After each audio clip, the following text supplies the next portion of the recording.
చాలా దినాలు అయిపోయింది. సో చిరంజీవి గారి సినిమా రిలీజ్ అయినప్పటి నుంచి మాట్లాడాలి అని అనుకుంటూనే ఉన్నాను. సో రైట్ నౌ సో ఇదే కరెక్ట్ డే. ఎందుకంటే సో చిరంజీవి గారు వర్సెస్ బార్బెల్ సో రివ్యూకి ఆ మధ్యలో ఏమైంది, అసలు ఆ రివ్యూ ఉందా లేదా యూట్యూబ్లో అనేది మాట్లాడుకుందాం. మధ్యలో దూరిన ప్రశ్న బ్రో గురించి కూడా మాట్లాడుకుందాం. ప్రశ్న రావణ్. సో ఆ ఛానల్ ఎవరికైనా తెలియకపోతే కూడా చూడండి. సో తెలిసిన వాళ్ళు కూడా ఉంటే సో ఇంకా మంచిదన్నమాట. మనం మాట్లాడుకోవడానికి కరెక్ట్గా అర్థమవుతుంది అనమాట. So hello all, welcome to our channel. నా పేరు మహేష్ చంద్ర. కొత్తగా మన ఛానల్ చూస్తుంటే సబ్స్క్రైబ్ చేసుకోండి. ఇది చాలా కొత్త ఛానల్, వ్యూస్ వస్తాయో లేవో కూడా తెలియదు, బట్ ఒపీనియన్ అయితే చాలా గట్టిగా చెప్తాను అనమాట. సో చిరంజీవి గారు సినిమా రిలీజ్ అయింది. 73 ఏళ్ళ వయసులో ఆయన చాలా కష్టపడ్డారు. మనం ఆ వయసులో మనం ఎలా ఉంటాము ఏంటో మనకు కూడా తెలియదు. బేసిక్గా అసలు మనం బతుకుంటామా లేదా అనేది కూడా తెలియదు. ఒకవేళ బతుకున్న కాళ్ళు చేతులు పని చేస్తాయో కూడా లేదో తెలియదు. బట్ అలాంటి వయసులో ఆయన దగ్గర నుంచి మనం స్టెప్పులు ఎక్స్పెక్ట్ చేస్తాము, మంచి కామెడీ ఎక్స్పెక్ట్ చేస్తాము, ఫైట్స్ ఎక్స్పెక్ట్ చేస్తాము. ఆయన ఫ్యాన్స్గా అందరూ అన్నీ ఎక్స్పెక్ట్ చేస్తారు చిరంజీవి గారి దగ్గర నుంచి. ఇంకొక 10 ఏళ్ళ తర్వాత కూడా చిరంజీవి అంటే సో ఒక స్టెప్ పడాల్సిందే, ఒక హుక్ స్టెప్ పడాల్సిందే అన్న దాంట్లోనే ఉంటారు ఆడియన్స్. ఆయన వయసుని కానీ ఆయన్ని కానీ కనీసం కన్సిడరేషన్లో ఎవరు తీసుకోరు. అలాంటి అభిమానులు ఆయన సొంతం. సో అలాంటి వ్యక్తి సో వరుసగా కొన్ని ఫ్లాపుల తర్వాత, కొన్ని క్రింజ్ మూవీస్ తర్వాత సో ఫ్యాన్స్కి ఆనందంగా చూడడానికి కరెక్ట్ పండగ సినిమాతోటి, పండగ డైరెక్టర్ తోటి ఒక పండగ సినిమా తీశాడు. సో ఆ సినిమాకి ఎందుకు చిరంజీవి గారు మాత్రమే ఆ నోటీస్ తెచ్చుకున్నారు, కోర్ట్ ఆర్డర్ నోటీసు, మిగిలిన ఏ హీరోలు తెచ్చుకోలేదు అంటే సో చిరంజీవి గారి సినిమా అంటే సో ఖచ్చితంగా దాంట్లో పొలిటికల్ ఇన్వాల్వ్మెంట్ కూడా ఉంటుంది కాబట్టి సో పొలిటీషియన్స్కి సంబంధించిన వాళ్ళు, చిరంజీవి గారి తమ్ముడు ఆల్రెడీ జనసేన పార్టీతో పవన్ కళ్యాణ్ గారు ఉన్నారు కదా, deputy CM of Andhra Pradesh. So ఆయన జనసేన పార్టీ, సో కూటమి, సో ఇవన్నీ ఉంటాయి కాబట్టి సో ఖచ్చితంగా చిరంజీవి గారి సినిమాని నెగిటివ్ చేయడం కోసం, చిరంజీవి గారి సినిమాని తక్కువ చేసి మాట్లాడటం కోసం కొన్ని వర్గాలు కొంతమంది జనాలు ఆల్రెడీ కొన్ని ప్రీ ప్లాన్డ్గా థింగ్స్ ఉంటాయని చెప్పి వాళ్ళు అనుకుంటుంటారు. సో వాళ్ళు అనుకొని వాళ్ళకి కోర్ట్ ఆర్డర్ తెచ్చుకున్నారు. సో ఇలా సినిమాని నెగిటివ్ చేయొద్దు, సినిమా లాగే చూడండి, ఇలా నెగిటివ్ క్యాంపెయిన్ వాళ్ళు అవన్నీ చేస్తే సో అలా చేయొద్దు అని చెప్పి కోర్ట్ ఆర్డర్ తెచ్చుకున్నారు. అలా ఎవరైనా నెగిటివ్ క్యాంపెయిన్ చేస్తే, ఇంటెన్షనల్గా మాల్షియస్ అటాక్ చేస్తే ఆ కోర్ట్ ఆర్డర్ చూపిస్తారు. ఆ కోర్ట్ ఇంజెక్షన్ ఆర్డర్ చూపించి ఆ వీడియోని డౌన్ చేయడం జరుగుతుంది. ఓకేనా, బేసిక్ థింగ్. సో ఇక్కడ ప్రశ్నని కాసేపు ఇంకా ఇన్వాల్వ్ చేయొద్దు. ఈ లోపల బార్బెల్ని తీసుకుందాం. సో బార్బెల్తో పాటు చాలా మంది రివ్యూస్ ఇచ్చారు. అసలు అంటే లైక్ చాలా మంది రివ్యూస్ ఇచ్చారు. రివ్యూయర్స్ కమ్యూనిటీలో లేని వాళ్ళు సో నార్మల్గా బాస్ సినిమా కాబట్టి సో ఖచ్చితంగా వ్యూస్ వస్తాయి కాబట్టి సో మనం తప్పితే ఇంకా ప్రతి ఒక్కరు రివ్యూలు ఇచ్చారు. పెద్ద పెద్ద వాళ్ళ నుంచి చిన్న వాళ్ళ వరకు ఇన్ఫ్లుయెన్సర్ల దగ్గర నుంచి అందరూ బోల్డ్ మంది రివ్యూలు ఇచ్చారు. కొన్ని వందల రివ్యూలు వచ్చింటాయి. ఆ ఒక్క రివ్యూకి మాత్రమే, మేబీ బార్బెల్కి ఒక్కడికి మాత్రమే ఆ నోటీస్ వెళ్ళి ఉండొచ్చు, మిగిలిన వాళ్ళకి ఎందుకు వెళ్ళలేదు అంటే సో బార్బెల్ తప్ప లేకుంటే మిగిలిన వాళ్ళది తప్ప. సో బార్బెల్ తన ఒపీనియన్ తను చెప్పాడు. సో ఒక $10, ఒక $20, లేకుంటే ఇండియన్ రూపీస్లో ఒక $500, ఒక $1000 పెట్టుకొని టికెట్ పెట్టుకొని సినిమాకి వెళ్ళి సినిమా నుంచి చూసి వచ్చిన తర్వాత మన ఒపీనియన్ ఏంటి అనేది మనం చెప్పొచ్చు. దాని ఫ్రీడమ్ ఆఫ్ స్పీచ్ అనేది ఖచ్చితంగా ఉంటుంది. So every one have their own so right to freedom. So ఎవరి ఇష్టం వచ్చింది వాళ్ళు మాట్లాడుకోవచ్చు. అలా మాట్లాడుకోవాల్సి వచ్చినప్పుడు బార్బెల్ దగ్గరికి వచ్చేసరికి బార్బెల్ సినిమాలా చూడటాయన. సో అది ఆయన మనస్తత్వము, ఆయన మైండ్ సెట్ అలా ఉంటుంది బార్బెల్. సో ఆయన సినిమా గురించి పాజిటివ్గా చెప్పేదానికంటే సినిమాలో ఉన్న బొక్కలు చెప్తేనే ఆయనకు ఉంటుంది. ఎందుకంటే హీ నోస్ యూట్యూబ్ అల్గారిథం ఎలా వర్క్ చేస్తుంది అనేది. ఎందుకంటే ఇప్పుడు చిరంజీవి గారి సినిమా తోపుంది, చిరంజీవి గారి వయసుని కన్సిడర్ చేసో, చిరంజీవి గారి అనుభవాన్ని కన్సిడర్ చేసో, ప్రీవియస్ చిరంజీవి గారి సెకండ్ ఇన్నింగ్స్లో ఉన్న ప్రీవియస్ సినిమాని కన్సిడర్ చేసి ఈ సినిమా తోపు తురుమని చెప్పడానికి సో అన్ని విధాల హక్కు ఉంటుంది ప్రతి ఒక్కరికి. నేను కూడా చూశాను కాబట్టి సినిమా. మిగిలిన సినిమాలతో పోలిస్తే చిరంజీవి గారి లుక్స్ బాగున్నాయి, చిరంజీవి గారి మేనరిజం బాగుంది, చిరంజీవి గారి డైలాగ్ టైమింగ్ బాగుంది, కామెడీ టైమింగ్ బాగుంది, చిరంజీవి గారి ఈజ్ బాగుంది, చిరంజీవి గారు చాలా ఎనర్జెటిక్గా కనిపించారు. చాలా అంటే ఒక యంగ్ పర్సన్ ఎలా అయితే డ్యాన్స్ వేస్తాడో అలాంటి హుక్ స్టెప్ వేసాడు చిరంజీవి గారు. ప్రీవియస్ సినిమాలో ఉన్న భజన ఈ సినిమాలో లేదు. ప్రీవియస్ సినిమాలో ఉన్న క్రింజ్ ఈ సినిమాలో చాలా తక్కువ కనిపించింది. 1-2 సీన్లో తప్పితే సెకండ్ హాఫ్లో మిగిలిన చోట్లంతా అసలు ఎక్కడ క్రింజ్ కనపడలేదు. బోలా శంకర్తో పోల్చుకుంటే కొన్ని వేల రెట్లు బెటర్ సినిమా ఇది. అసలు ఆ సినిమాతో కూడా పోల్చుకోకూడదు. అలాంటి క్రింజ్ సినిమాకి ఒక మాట మాట్లాడిన ఓకే, కానీ ఈ సినిమా దగ్గరకు వచ్చేసరికి చిరంజీవి గారి సినిమాని క్రిటిసైజ్ చేస్తే వచ్చే ఆడియన్స్ కంటే చిరంజీవి గారి సినిమాని పొగిడితే వచ్చే ఆడియన్స్ చాలా తక్కువ. రైట్, చిరంజీవి గారి సినిమాని క్రిటిసైజ్ చేస్తే ఆపోజిట్ పొలిటికల్ పార్టీస్ వాళ్ళు వస్తారు, చిరంజీవి గారికి ఆపోజిట్లో ఉండే ఫ్యాన్స్ వస్తారు, చిరంజీవి గారి పవన్ కళ్యాణ్ గారు అంటే నచ్చని వాళ్ళు వస్తారు, అసలు మెగా ఫ్యామిలీ అంటే గిట్టని వాళ్ళు వస్తారు, వీళ్ళందరూ వస్తారు కాబట్టి సో బార్బెల్ ఆ సినిమాని సినిమాలాగా కాకుండా ఏదేదో అసలు అనవసరమైనవి కూడా చిన్న చిన్న వాటిలో కూడా ప్రతి సినిమాకి కూడా సినిమాటిక్ లిబర్టీ తీసుకొని కొన్ని చేస్తారు. ఎగ్జాక్ట్గా మ్యాచ్ చేయలేరు కదా, ఎవ్వరూ మ్యాచ్ చేయరు. ఇప్పుడు చిరంజీవి గారు 70 ఏళ్ళ వయసులో ఒక పర్సన్ని ఒక లాగున్న కటౌట్ను కొట్టాడంటే నిజంగా కొట్టగలుగుతారా? కొట్టరు. బట్ సినిమాలో జరుగుతుంది. ఇప్పుడు అది ఎలా కొడతారు? చిరంజీవి గారు వెయిట్ ఎంత, ఆయన వెయిట్ ఎంత, చిరంజీవి గారు అసలు కండలు ఉన్నాయా, చిరంజీవి గారు ఇట్లా గుద్దితే పడతారా, ఇలాంటి క్వశ్చన్స్ అన్ని అడిగితే ఏంటంటే చిల్లరగా ఉంటుంది. ఇప్పుడు చిరంజీవి గారు నోటి దగ్గర పెట్టుకొని సిగరెట్ దిగారు, నయనతార గారితో మాట్లాడుతున్నారు. అండ్ నెక్స్ట్ సరికి వెంకటేష్ బాబు వచ్చిన తర్వాత వాళ్ళ మధ్య సాంగ్స్ వచ్చాయి. ఈ సాంగ్స్ ఎలా వచ్చాయి, ఎక్కడి నుంచి వచ్చాయి, ఇటువంటివన్నీ కాదు కదా రివ్యూ అంటే. సో సినిమాని ఓవరాల్గా అంటే లైక్ ఒక సినిమాలా చూసినప్పుడు దాని మీద మన ఒపీనియన్ ఏంటని చెప్పాలి తప్పితే పూర్తిగా డిక్ చేసి ఇది ఈ సీన్ ఇక్కడ ఉంది, సో ఈ పర్సన్ అక్కడ తిట్టారు, ఆ కంటిన్యూటీ మిస్ అయితే కొన్ని విషయాలు అడగొచ్చు. కానీ ఒక రౌడీని చిరంజీవి గారు కొట్టారంటే ఎలా కొడతారు, ఆయన వెయిట్ ఏంది, ఈయన వెయిట్ ఏంది, ఇలాంటివన్నీ అడగటం అనేది కొంచెం చిల్లరగా ఉంటుంది. అది ఏంటంటే మాల్షియస్ అటాక్, ఇంటెన్షనల్గా ఆ సినిమాని డౌన్ చేయటం అవుతుంది. కొన్ని థింగ్స్ని, అనవసరమైన థింగ్స్ని అన్నింటినీ అడ్రస్ చేస్తే సినిమాని ఇంటెన్షనల్గా డౌన్ చేయటం అవుతుంది. సో అందుకని చెప్పి బార్బెల్కి ఆ నోటీస్ వెళ్ళుండొచ్చు. సో బార్బెల్ వీడియో డౌన్ అయిందా అంటే బార్బెల్ వీడియో ఉంది.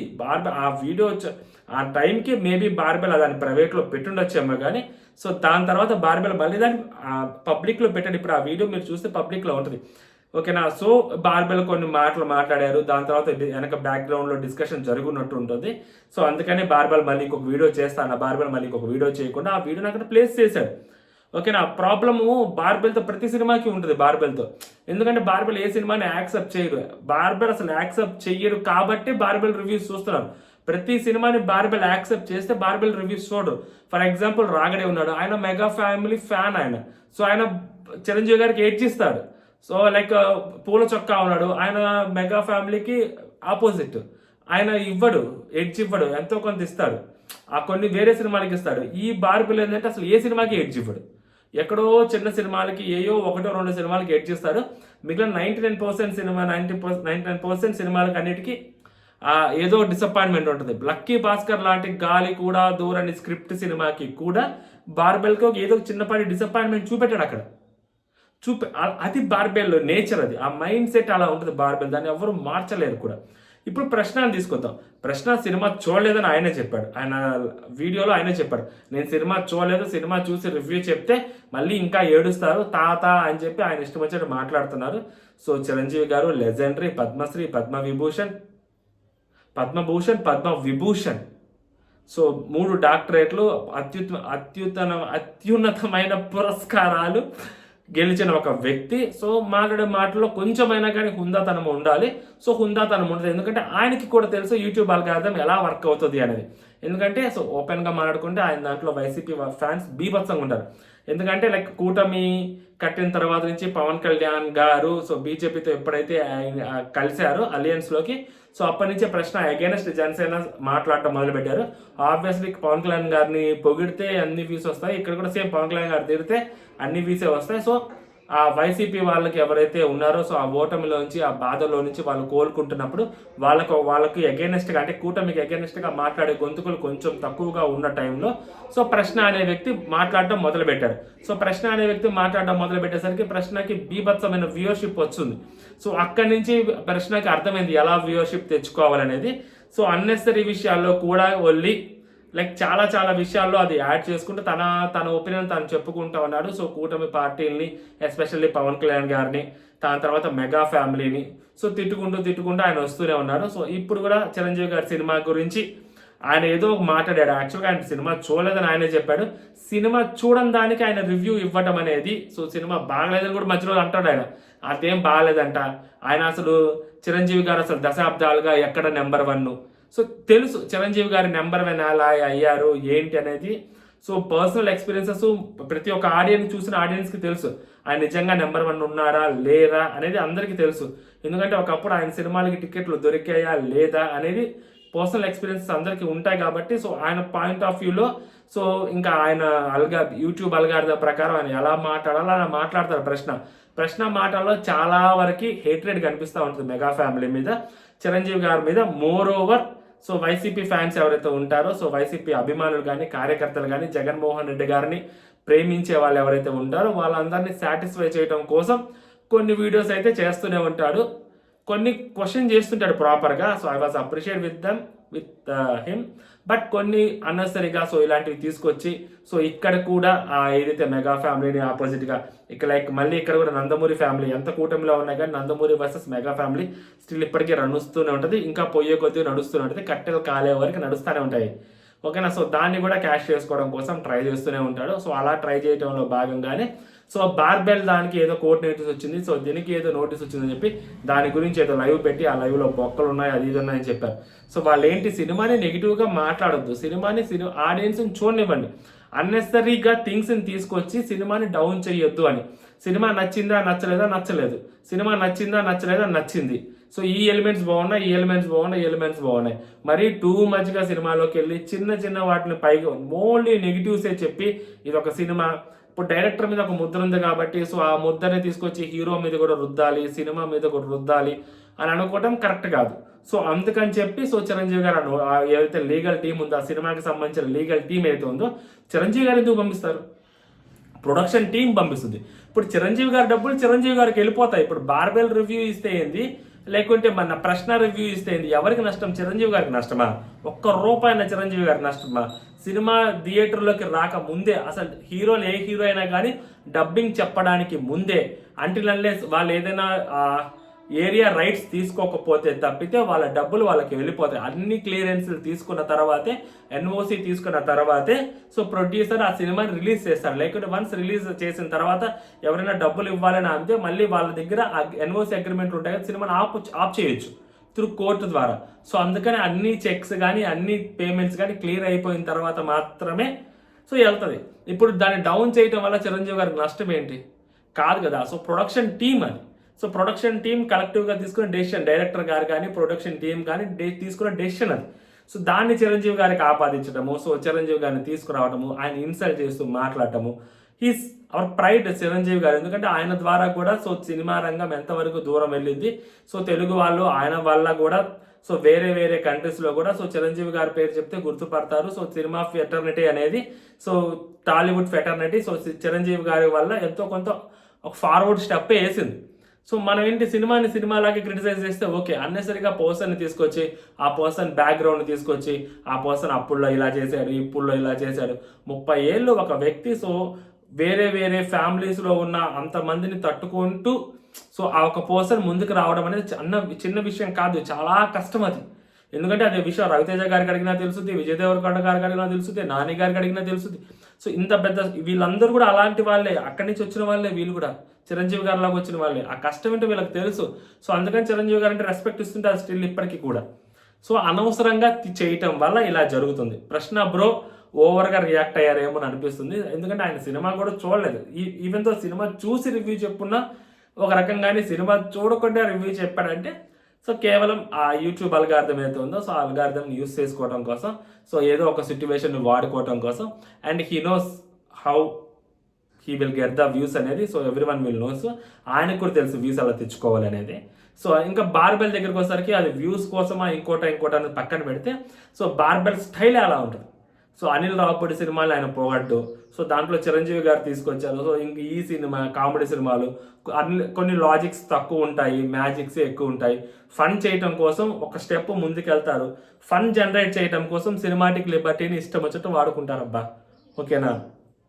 బోయపాటి గారి సినిమాల్లో ఏదైతే మనకి ఆ హైప్ రావడం కోసం, ఆ హై రావడం కోసం ఎలా అయితే సినిమాటిక్ లిబర్టీస్ని యూజ్ చేసుకుంటారో సో అలాగే ఇక్కడ ఫన్ రావడం కోసం అనిల్ రావుపూడి గారు సో సినిమాటిక్ లిబర్టీని అలాగే యూజ్ చేసుకుంటారు.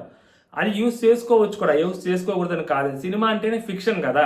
ఇప్పుడు ఏంటి, న్యాచురల్గా జరగాలి, ఎగ్జాక్ట్గా జరగాలి అంటే మరీ too much out of the box వెళ్ళిపోయి చేస్తే అనుకోవచ్చు. కానీ సో న్యాచురల్గా కనిపిస్తున్న సినిమాస్ని సో జస్ట్ ఏదో టైం పాస్ కోసం కామెడీ సీన్స్ని కొంచెం హైలైట్ చేయడం కోసం ఒకళ్ళ మీద సెటైర్లు వేయటం కానీ సో ఇలాంటి వాటిని కూడా తప్పు పట్టేలాగా మాట్లాడితే సో అదంత కరెక్ట్ కాదేమో అనిపిస్తుంది నాకు ఓవరాల్గా. ఇంకా ప్రశ్న బ్రో అయితే మాత్రం సీరియస్గా తీసుకున్నాడు, కానీ అది ఆయన విజ్ఞతగా వదిలేయాలి. ఎందుకు అనవసరంగా సినిమాని సినిమాలాగే చూడండి. ఇప్పుడు చిరంజీవి గారి మీద ఉన్న కోపంతో ఆ ప్రొడ్యూసర్ని తక్కువ చేయటము, ప్రొడ్యూసర్ని తొక్కేయటము, సో ఆ డైరెక్టర్ని మనం తక్కువ చేయటం అవసరమా? సో ఆయన సీనియర్ హీరోలకి హిట్లు ఇచ్చుకుంటూ వస్తున్నాడు. సో ఇండస్ట్రీలో సో తక్కువ బడ్జెట్ తోటి ఎక్కువ కలెక్షన్లు తీసుకురాగలిగే ఒక టెక్నిక్ని ఆయన కొత్తగా తీసుకొచ్చాడు. సో దానివల్లే లాస్ట్ టైం సంక్రాంతి వేరేలాగా ఉంది, ఈ టైం సంక్రాంతి వేరేలాగా ఉంది. Except Raja Saab, even though Raja Saab కూడా కామెడీ థ్రిల్లర్ జోనర్, హర్రర్ జోనర్ల కిందకే వచ్చింది.